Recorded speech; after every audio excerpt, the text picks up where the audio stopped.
Hi, I'm Boniface Ambassador Ashley Sangster, here with Boniface Ambassador Mercedes Gomez.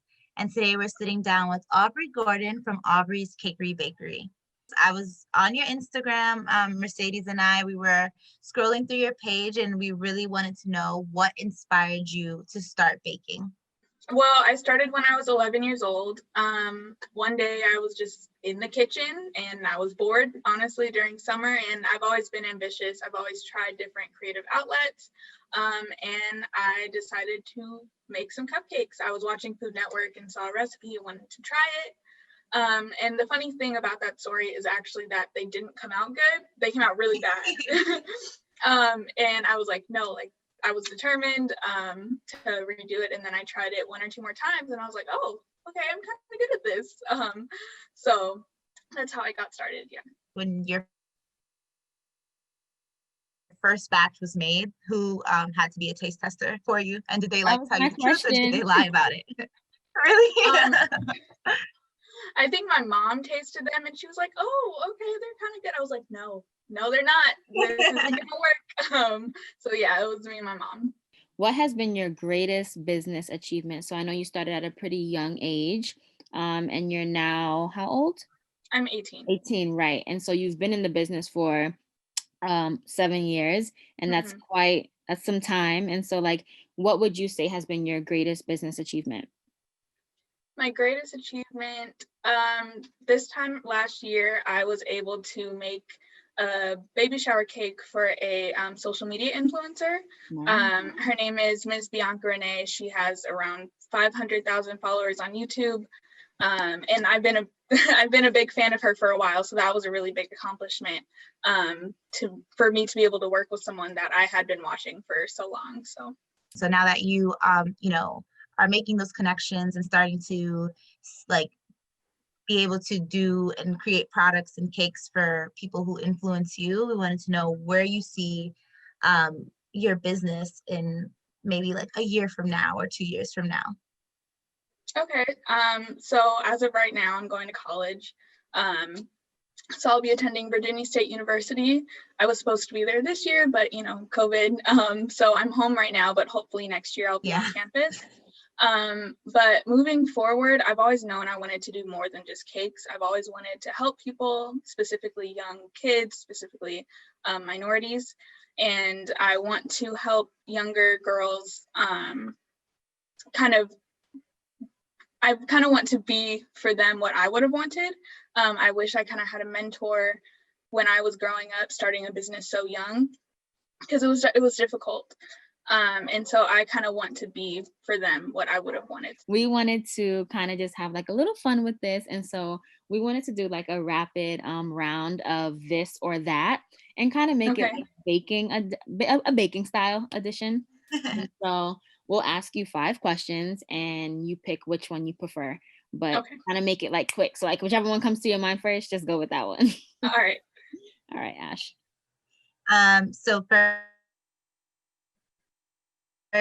we did a basic flavor, so we want to know chocolate or vanilla. Chocolate, definitely. And I don't know about either of these fillings, but strawberry or raspberry filling.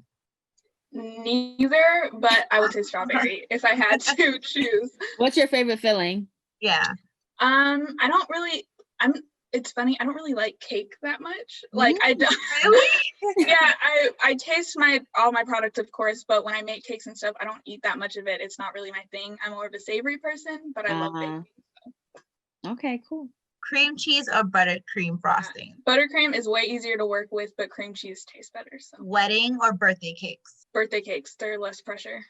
Custom or store-bought cupcakes? Custom cupcakes, for sure. Yeah. I agree. Absolutely. Custom everything.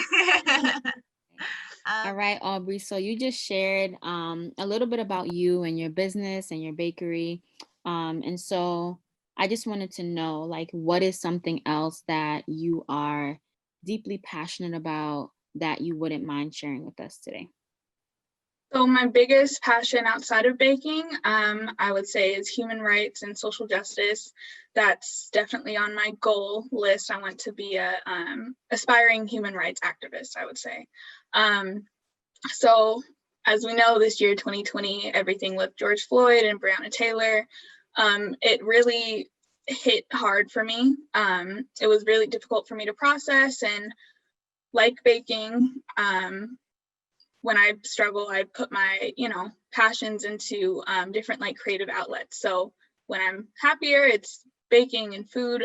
When I'm going through something, it's poetry. So I wrote a poem. I titled it, that was my first poem. I wrote another poem. I titled it, I Breathe for You, about George Floyd and everyone saying, I can't breathe, I can't breathe. I posted it on Instagram. It picked up some traction, and it actually got, I think right now it's close to 100,000 views. Wow. And just on Instagram, and different people were reposting it on Facebook. And I know it touched a lot of people's hearts. I got hundreds of DMs, direct messages, of people telling me, how much this changed them and changed their outlook on life. And that was really big for me. I've always said, if I can just help one person in this world, then I'm good. That's all I want to do is help people. And so although this year has been rough, I'm really thankful for it because it helped me find what I want to do potentially for the rest of my life. So, yeah.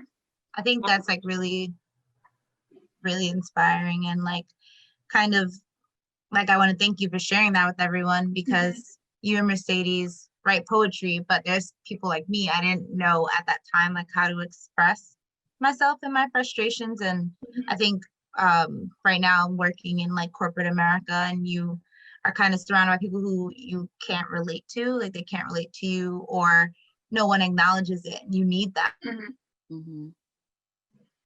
Like we needed that, I think, being in quarantine and then everything going on outside. I think it was really hard to just cope with it on your own, or like feeling like a little powerless and I don't know, defeated. So I think it's really good that like you shared that people could log onto Instagram and see your poetry up there, or someone's message, or someone's words, or just even a sentence. It feels like very it's just like really full of support, and that's really amazing. What would you say like is our responsibility as people when it comes to, like fighting for social justice, or any issues pertaining to social justice? Like, what do you think everyone's, or like every individual's responsibility is? I think for us as Black people, it's really important to hold each other accountable. I know as far as like educating white people, it's not completely our job because we didn't start this, I would say. It's not my job to, of course, I would love to help educate you, and I can, but it's your job to reach out to me to do your research to try to fight for change.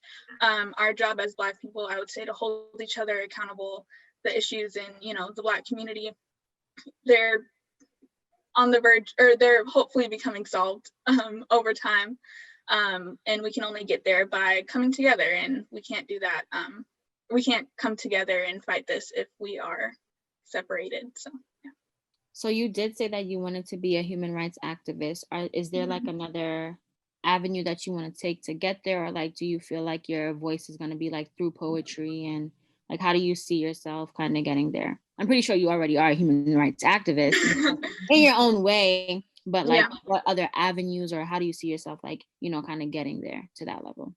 Yeah, I'm not positive right now, and I think that's okay. I'm still figuring it out, figuring out what lane to go. That's why I chose to go to a historically Black college, so that I could be around people who look like me, who are like-minded, and I could take African American studies classes and classes on feminism and things like that. Really excited. I grew up going to predominantly white schools until I think 11th grade. I was the only Black girl in my class. And so that was really difficult. I never, as much as I fit in, I never really fit in. So I'm excited to be around like-minded people. Thank you, Aubree, for sitting down and talking to us, not only about your business, but definitely about these other passions that you have regarding social justice. I think you're a beautiful, talented, well-rounded young lady, and I only wish the best for you. And so if people wanted to connect with you and, you know, just learn a little bit more about you, would you mind dropping your social media platforms and name? So my baking Instagram for business inquiries, or if you want to follow and support me, is at Aubree's Cakery Bakery. And for more personal info and more social justice issues, my personal Instagram is at its.AubreeDanielle. So. All right, sounds good. You guys heard it there. Aubree Gordon. Definitely don't be afraid to check her out. Possibly. Oh, do you ship nationwide? No. No. Okay. But if you're ever in Cali, right? Mm-hmm. If you're ever in California, you can check it out on her page, give her a visit, and order a cake. All right. So special thanks again to Aubree for joining us. And this is Boniface Magazine. I'm Mercedes Gomez. I'm Ashley Sangster. And until next time, bye guys. Bye.